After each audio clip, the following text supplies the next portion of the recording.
You know, I live with two words, if only, every day.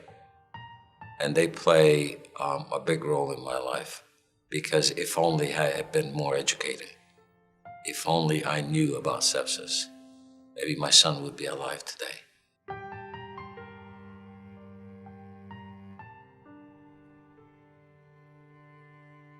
In spite of having sepsis, and he had it at such a young age, my son is just as normal as any other kid. He's riding his bike or learning how to ride a bike with training wheels. He's playing basketball. He wants to get into t-ball. So those things that normal 4-year-old kids do, he can now do. Josh was very fit, he was healthy. He had done over 1,000 jumps skydiving, and he had become an instructor, so he was very healthy. On Labor Day weekend of 2006, Josh was on his last jump, and there was a cold air density problem that pushed his chute inward and threw him to the ground at 60 miles an hour. Joshua jackknifed. He broke his left femur, and his helmet produced a contusion in the back of his head. He was immediately taken to the emergency department, and upon arrival, his brain started to swell. Josh acquired not one, but 2 cases of MRSA. He battled and won those, and then he acquired what they call delirium or ICU psychosis. But he won it.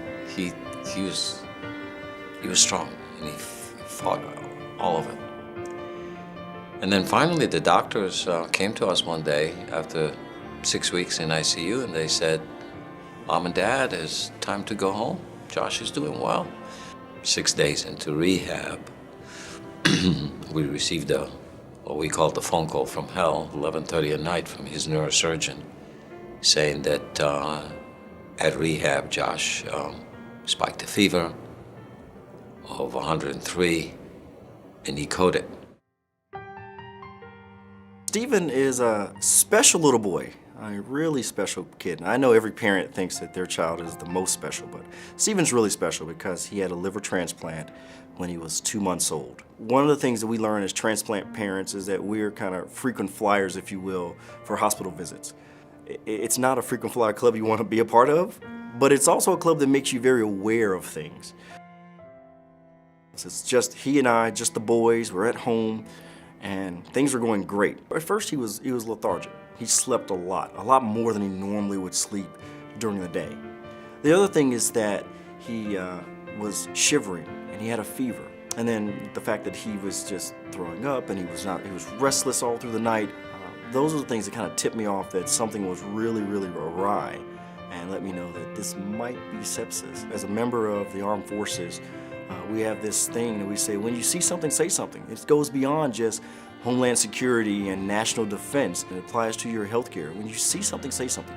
Josh died of sepsis. My son survived sepsis. And I think because I took him in when I did, it was the biggest factor in him surviving. Go to the emergency department. It's the only place that they're equipped to handle sepsis. We have documented cases now where a patient would come in through the emergency department and not say much except, "I feel feverish, could be the flu." And so the patient sits there, and you know how busy emergency departments are. That person is not really dying at that moment that they walked in, and so it's not a priority. They don't have a gunshot. So 3-4 hours go by, and that's how fast sepsis works. That 3-4 hours gone by the time that person gets seen, they're now passing out, and they're now in septic shock, and they're now dying. Learn the symptoms. Learn about sepsis today. Shivering, fever, or very cold. Extreme pain or general discomfort. Pale or discolored skin. Sleepy, difficult to rouse, confused. I feel like I might die. Short of breath. Even if you think you have the flu, if you have an infection, you're running a fever, you have any of the symptoms, say the words, "I suspect sepsis. I think this might be sepsis." If the person suggests that it might be sepsis, that means they need to be seen right away. Sepsis is extremely treatable, but you have to catch it early. Call 911 immediately. Do not waste one single minute. And when you get there, say the words, "I suspect sepsis."